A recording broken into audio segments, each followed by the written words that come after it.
నమస్తే, welcome to our channel. నేను సౌజన్య. YS Sunitha Kadapa ప్రజలందరికీ కూడా క్షమాపణ చెప్పారు, కంటతడి కూడా పెట్టుకున్నారు. ఏం జరిగింది? అలా కంటతడి పెట్టడానికి కారణాలు ఏంటి? ఈ అంశానికి సంబంధించి మనతో మాట్లాడడానికి, మరిన్ని విషయాలను మనతో పంచుకోవడానికి ఈరోజు మనతో పాటు ఉన్నారు టీటీడీపీ స్పోక్స్ పర్సన్ సూర్యదేవర్ లత గారు ఉన్నారు. వారితో మాట్లాడదాం. నమస్తే లత గారు. నమస్తే సౌజన్య. వైఎస్ సునీత గారు కంటతడి పెట్టుకున్నారు. అలా అంతేకాకుండా కంటతడి పెట్టుకుంటూ కూడా కడప ప్రజలందరికీ కూడా క్షమాపణ చెప్పారు అని చెప్పేసి కొన్ని కథనాలు వస్తూ ఉన్నాయి. అసలు ఏం జరిగింది? ఆవిడ కంటతడి పెట్టడానికి కారణం ఏంటి?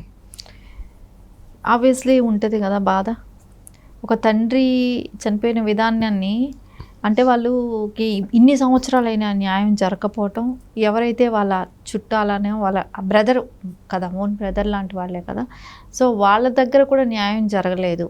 5 సంవత్సరాలుగా వాళ్ళు చేయగలిగిన వాళ్ళు ఉండి కూడా ఆ స్థానంలో న్యాయం జరగలేదు. సరే, ఇప్పుడైనా ప్రజా కోర్టుకు వచ్చి మనం న్యాయం అనేది జరుగుతుంది అని తను పాటుపడుతుంది కదా. సో గత 5 ఏళ్ళుగా పాపం కడపలో కానివ్వండి, తర్వాత ఆంధ్రాలో అమరావతి హైకోర్టే కానివ్వండి, తర్వాత ఇక్కడ హైదరాబాద్లో హైకోర్టే కానివ్వండి, సుప్రీంకోర్టే కానివ్వండి, ఢిల్లీకి, ఇంకా అక్కడ ప్రెస్ మీట్లే కానివ్వండి, హైదరాబాద్ ప్రెస్ మీట్లే కానివ్వండి, కడపలో ప్రెస్ మీట్లే కానివ్వండి, అమరావతిలో ప్రెస్ మీట్లే కానీ ఇన్ని చోట్ల ఎన్ని మాట్లాడి ఎన్ని చేస్తున్నా కూడా ఇంకా ప్రాసెస్ ప్రొలాంగ్ అవుతూనే ఉంది. సరే, దానిలో ఆయనకి సరైన న్యాయం అయితే ఇప్పటి వరకు కూడా జరగలేదు. సరే, అవన్నీ మనం మన బాధల్ని ఎక్స్ప్రెస్ చేసుకోవాల్సింది ప్రజలకే కదా తెలియాల్సింది. సో ప్రజల ద్వారా మనకు న్యాయం జరుగుతుంది అనే ఆలోచనతో వాళ్ళు ప్రజా కోర్టుకు అనేది రావటం జరిగింది.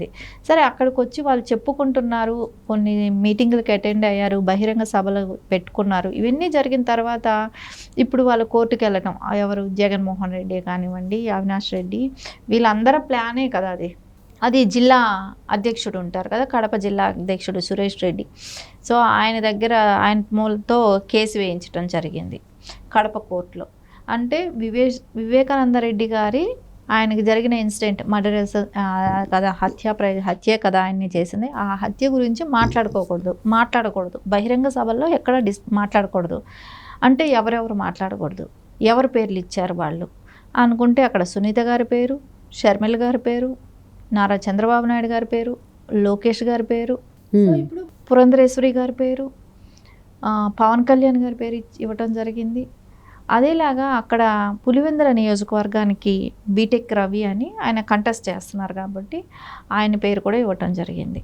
సో వీళ్ళందరూ కూడా బహిరంగ సభలలో వివేకానంద రెడ్డి గారి హత్య గురించి డిస్కస్ చేయటమే కానివ్వండి, అక్కడ వాళ్ళు మాట్లాడటమే కానివ్వండి జరుగుతుందని వాళ్ళు కోర్టుకి ఆశ్రమించారు. కోర్టులో వాళ్ళ పక్షానే వచ్చింది. సరే, దీన్ని హైకోర్టుకి వెళ్ళారు. రేపు హైకోర్టులో సునీత గారు వాళ్ళు వేస్తున్నారు. సో హైకోర్టులో వీళ్ళకి న్యాయం జరుగుతుందని అనిపిస్తుంది. ఎందుకంటే ఇది దాచిపెట్టుకుంటే దాగే విషయం కాదు కదా. సో అది ప్రజలకు తెలియని విషయం కాదు. ఆ విషయం కూడా జగన్మోహన్ రెడ్డి చెప్పాడు, బహిరంగంగా చెప్పాడు ఆయన కూడా. సో ఆయన కూడా బహిరంగంగానే పేరు తీశాడు. సో బహిరంగంగానే అవినాష్ రెడ్డి ప్రెస్ మీట్ పెట్టి ఆయన చెప్పాల్సింది చెప్పాడు. ఆ రోజు ఇంకా బహిరంగంగానే కొన్ని వీడియోలు రిలీజ్ చేశారు. ఆయన గురించి కొన్ని వీడియోలు అపోజిషన్ వాళ్ళు రిలీజ్ చేసినవి కూడా ఉన్నాయి కదా. ఇప్పుడు అంటే ఆయన బతుకున్నప్పుడు ఎలా ఉన్నాడు, వేరే వాళ్ళతో ఉండటం, ఇవన్నీ కూడా అంటే సెకండ్ వైఫ్ కిందే కానివ్వండి, వాళ్ళందరితో ఉన్న ఫోటోలు కూడా ఫొటోస్ వీడియోస్ అన్నీ రిలీజ్ చేశారు. ఇవన్నీ కూడా నిన్న కూడా జరిగినాయి. కానీ మళ్ళీ ఆల్ ఆఫ్ సడన్ ఇలాంటి జడ్జిమెంట్ రావటమే కానివ్వండి. ఇది ఇంకా 30వ తారీఖుకి వాయిదా ఉంది. ఇంకా అది కంప్లీట్ ఏమవ్వలేదు, ఇంకా వాయిదా కూడా ఉంది. ఈ లోపల వీళ్ళు హైకోర్టుకి వెళ్తారు. ఎందుకంటే ప్రజలకు దగ్గరికి వెళ్ళి ఇప్పుడు అన్ని సంవత్సరాలు 5 సంవత్సరాలు వైఫల్యాలు చెప్పుకునే దానిలో ఇది ఒకటి మెయిన్ వైఫల్యం. ఇది వాళ్ళ చేతిలో అవకాశం ఉండి వాళ్ళు ఎవరిని కొమ్ము కాస్తున్నారు, ఎవరి కోసం పనిచేస్తున్నారు. సో ఒక హత్య చేసిన వాళ్ళు ఈజీగా తప్పించుకోవచ్చా? రేపు పొద్దున ప్రజలకి ఏంట్లాంటి మెసేజ్ ఇస్తాం అంటే పలుకుబడి, హోదా, డబ్బు ఉంటే ఎవరైనా చంపేసేసి వెళ్ళిపోవచ్చు అనేటట్టే ఉంది కదా. సో వాళ్ళకి అధికారం అడ్డం పెట్టుకొని తప్పించుకోవచ్చు అన్నట్టే ఉంది కదా. సో దీని మూలన వాళ్ళ సఫరర్స్ ఎంతమంది? సరే, అమాయకుల మీద ఎంతమంది మీద నెట్టుతున్నారు?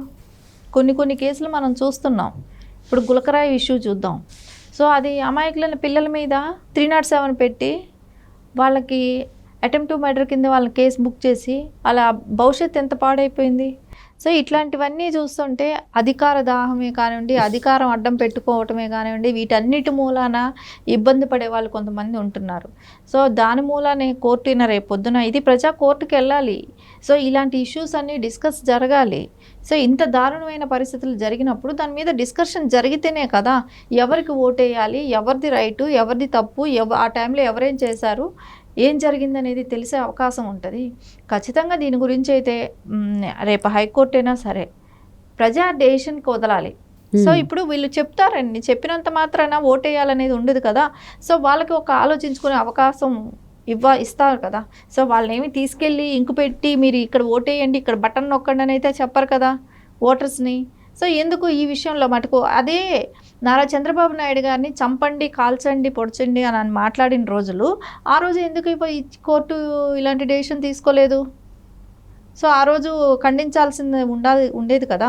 సరే నేను కోర్టులను తప్పు పెట్టట్లేదు, ఈసీ కూడా మొటిక్కా లేసింది, కానీ మళ్ళీ రిపీట్ మాట్లాడుతున్నారు కదా. సో ఎక్కడ వాళ్ళు కంట్రోల్ అయ్యారు?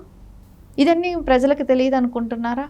కానీ ఈ విషయాలన్నీ కూడా ప్రజల్లోకి వెళ్ళాలి, ప్రజలు డిస్కషన్ జరగాలి.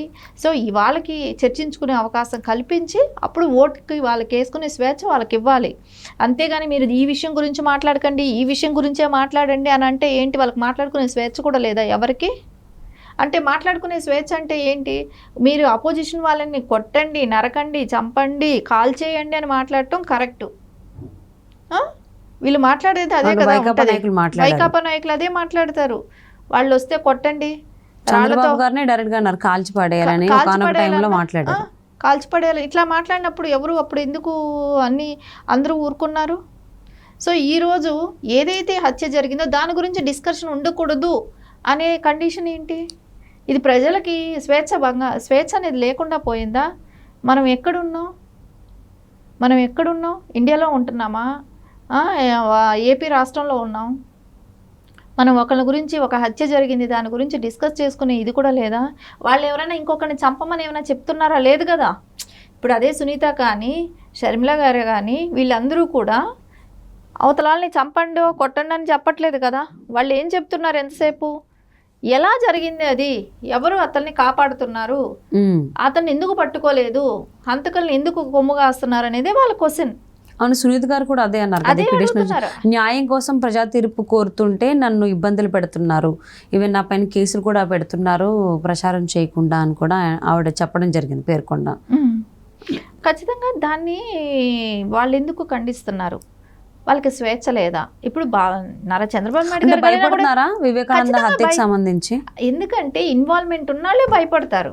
ఇన్వాల్వ్మెంట్ ఉన్నాళ్ళే దాని జోలికి వెళ్ళకూడదు, దాని మూలాన మనకు నష్టం జరుగుతుంది, మన పార్టీకి నష్టం జరుగుతుంది అని అనుకొని వాళ్ళు భయపడుతూ ఆ డిస్కషన్ రాకుండా ఎలక్షన్ క్యాంపెయిన్కి వెళ్దామని అనుకుంటున్నారు. కానీ అది ప్రజలకి ఇప్పుడు ఎన్ని కోర్టుల దగ్గరికి వెళ్ళి మీరు ఏమి చేసినా కూడా ప్రజల దృష్టిలో అయితే కాదనలేము కదా. ఇప్పుడు కడప జిల్లాలో తీసుకుంటే వివేకానంద రెడ్డి గారును రాజశేఖర్ రెడ్డి గారు లేనిది కడప జిల్లాలో అందరికీ తెలిసిన వ్యక్తులు. సో ఆయన విషయం ఎలా జరిగిందనేది ప్రజలు నలుగురు కూర్చొని మాట్లాడుకున్నప్పుడు, అంటే సునీత గారు చెప్పినా చెప్పకపోయినా కూడా ఆ డిస్కషన్ ప్రజల్లోకి నడిచిపోతుంది.